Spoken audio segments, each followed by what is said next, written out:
Hello sa ating mga kababayan dyan sa Pilipinas. Ah, I just want to talk about this kind of environment o kaya yung pagmimina ng mga bundok sa Pilipinas. Yan, meron na siyang eksaktong disaster na nangyari dyan sa Cebu, di ba? Kita nyo naman. Meron dito sa Sierra Madre, matagal ko na tong talagang binablog na ako ay against sa ganitong klase ng pagmimina at paghuhukay sa mga bundok kasi magsasuffer mga mahihirap. Pero mga Pilipino pa rin, siyempre may trabaho, sabihin nila, pangkabuhayan. Pero hindi, ang long term niyan, magsasuffer kayo mga Pilipino. Sana ang Senado, I'm calling the Senate, na magkaroon ng investigation sa mga ganitong klaseng pagmimina. Tignan nyo itong Sierra Madre, yung bundok. Tignan nyo, oh. Grabe, oh, wasak-wasak na. So, balang araw, magkakaroon din ng ganyan na dilubyo na bagyo, storm or something. Babaha dyan sa ibaba. Kasi syempre yung upper part niya, wala ng bundok. Tinapyas na, hinukay na, may ipunan ng tubig. Tapos yung mga puno na mag-absorb ng water, wala na, hindi na kaya. Calling the Senate to investigate this kind of disaster.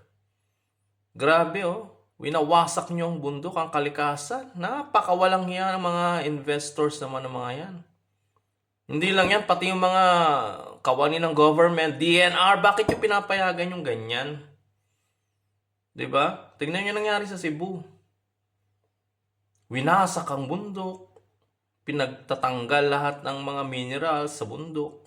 Hinuhukay. Sobra talaga. Nakakagalit. Mahal nyo bang Pilipinas sa ginagawa nyo o talagang kwarta lang ang gusto nyo? Ultimo yung ganito kalikasan.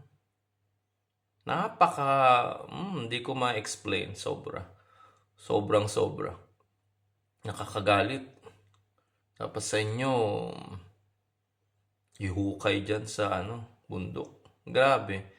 I'm calling the Senate. Sana magkaroon ng investigation para ma-check natin kung tama ba yung mga permit, tama ba yung ginagawa nilang paghuhukay dyan, ng minerals na yan.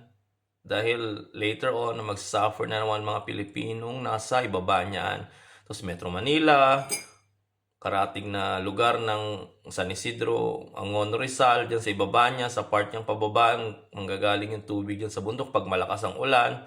Di baha na naman.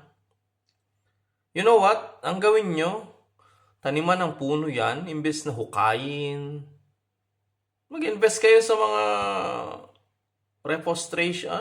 reforestation, yung magtatanim ng mga puno dyan sa bundok para maging maganda at matulungan ng mga mamamayang Pilipino, lalo yung mga mahirap, kung wala silang trabaho, imbes na ganyan ng hukayin, magtanim ng puno, bayaran, kada puno may bayad. Ganun na lang, sana para mapaganda lalo yung kalikasan, hindi ganyan sisirain ninyo.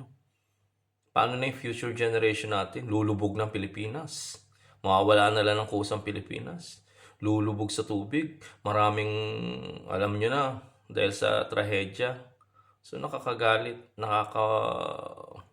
sobra. Sana ang Senado maliwanagan, Congress maliwanagan. Ito ang imbestiga mo, hindi yung dolomite. Credon, imbestigahan mo ito, oh. Yung mga hukay-hukay sa bundok.